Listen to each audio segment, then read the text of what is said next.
आपका स्वागत है। चलिए आगे बढ़ते हैं।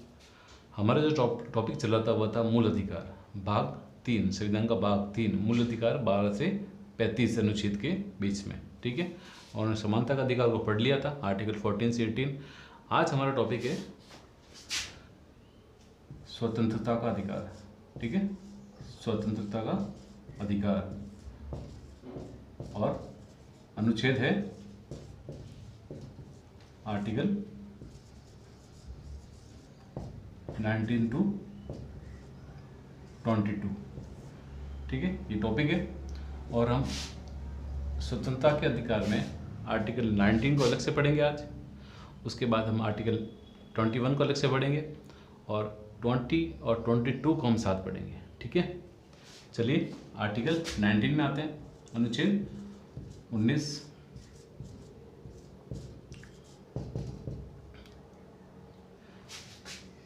जो हमें आर्टिकल 19 में जो स्वतंत्रता प्राप्त है वह विचार और अभिव्यक्ति की स्वतंत्रता। विचार और अभिव्यक्ति की स्वतंत्रता, विचार प्लस अभिव्यक्ति। ठीक है, इसी के अंदर ये फर्स्ट है। सेकंड है सम्मेलन की स्वतंत्रता। सम्मेलन की स्वतंत्रता, लेकिन वो शांतिपूर्ण होना चाहिए और हथियार रहित होना चाहिए। ठीक है, सम्मेलन की स्वतंत्रता। तीसरा विचरण, तीसरा है संघ बनाने की, संघ या कोई संगठन बनाने की। ठीक है, संघ या संगठन बनाने की स्वतंत्रता। फिर नेक्स्ट विचरण करने की, क्या है विचरण, देश में कहीं भी आने जाने आवागमन की स्वतंत्रता। ठीक है, पांचवी आवास या रेजिडेंस जिसे कहते हैं, वो देश में कहीं भी आवास बनाने की, निवास करने की स्वतंत्रता। ठीक है दोस्तों, इसमें हमें छठी जो स्वतंत्रता प्राप्त थी, संपत्ति की स्वतंत्रता, वह जब हमें आर्टिकल 31 में जो हमें संपत्ति का अधिकार आता, जब वो 1978 में 44वीं संविधान संशोधन द्वारा हमें हटा दी गई, ठीक है, हमारे अधिकारों में से, तब ये जो स्वतंत्रता है संपत्ति की वो भी हट गई। ठीक है, तो मूल रूप से हमें 7 स्वतंत्रता प्राप्त थी आर्टिकल 19 के अंदर। अभी हमें कितनी प्राप्त है? 6। और छठी है व्यवसाय या आजीविका। व्यवसाय या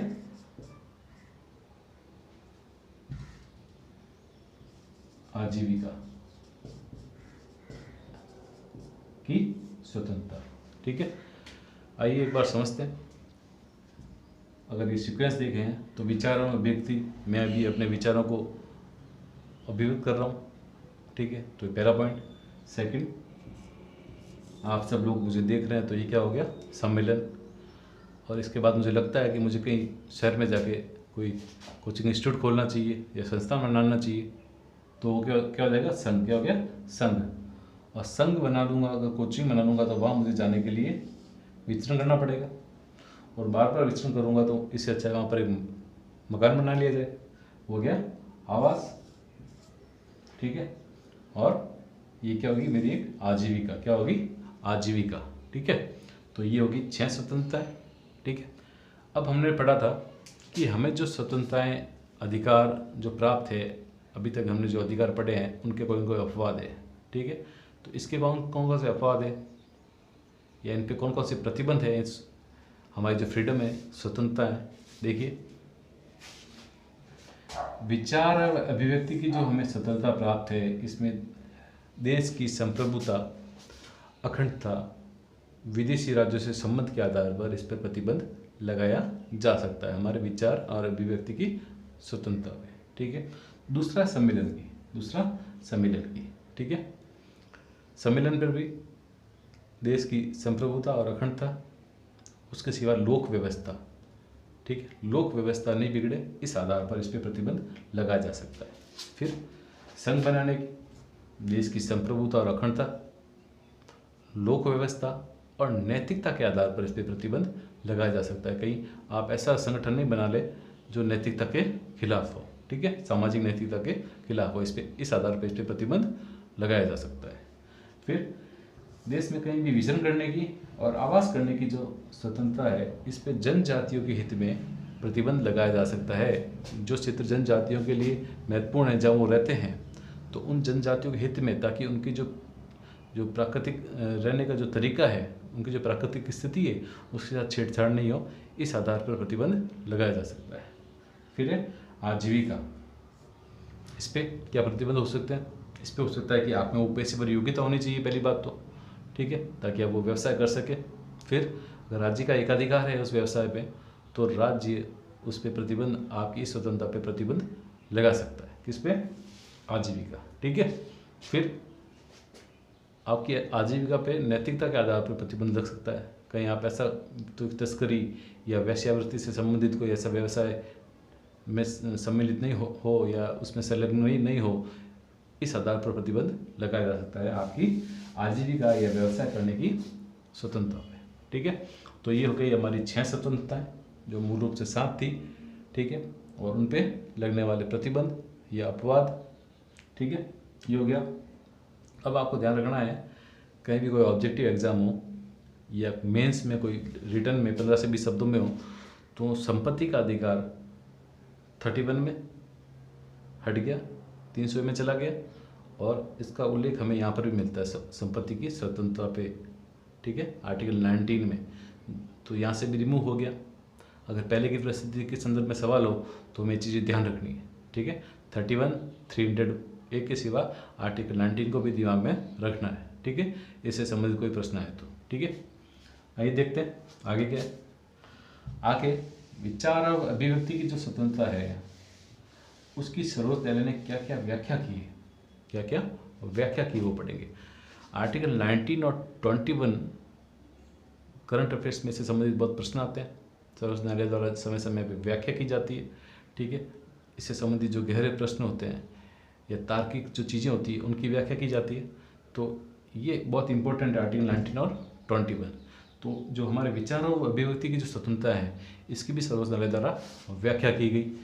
सर्वोच्च न्यायालय द्वारा बताया गया कि हमारे दैनिक जीवन की कौन कौन सी चीज़ें, हमारी क्रियाएं इसमें शामिल हैं, ठीक है, कौन कौन सी हमारी क्रियाएं, हमारे जीवन के कौन से पार्ट हैं, वह स्वतंत्रता के अधिकार से, विचार और अभिव्यक्ति की स्वतंत्रता के अधिकार से संबंधित है, ठीक है।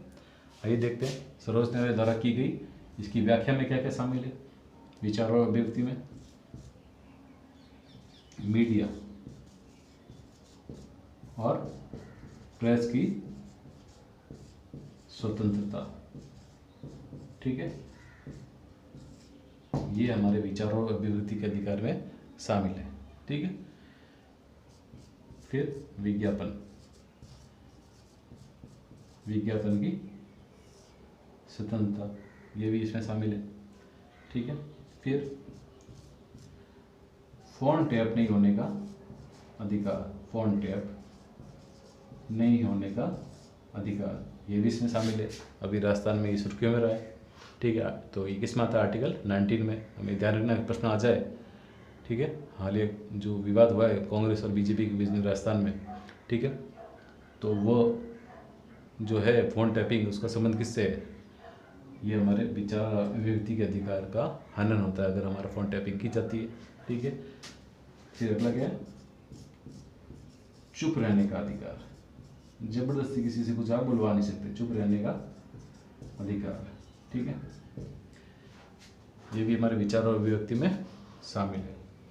फिर 5वां राइट टू इन्फॉर्मेशन या RTI, राइट टू इन्फॉर्मेशन, सूचना प्राप्ति का अधिकार, सूचना प्राप्ति की अधिकार, ठीक है। अगला जुलूस है प्रदर्शन, जुलूस और प्रदर्शन,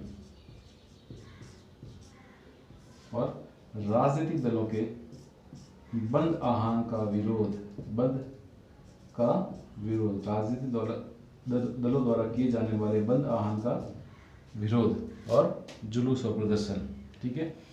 जुलूस और प्रदर्शन करने का आपको अधिकार है, बस इसमें हड़ताल शामिल नहीं है, ठीक है। जुलूस और आप प्रदर्शन कर सकते हैं इसके लिए परमिशन लेकर, ठीक है। और अगर कोई रोके तो आप कहेंगे कि हमारे किस अधिकार में शामिल है? विचार और अभिव्यक्ति के जो स्वतंत्रता है उसके अधिकार में ये शामिल है, ठीक है।